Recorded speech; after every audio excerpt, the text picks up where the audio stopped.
ஜாதி இல்லை பேதம் இல்லை சீர்வரிசை தானும் இல்லை காதல்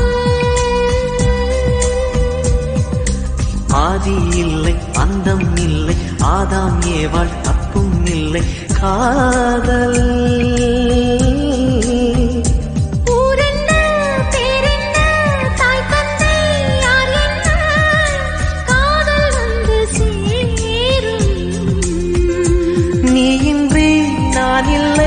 நான் இன்றி நீ இல்லை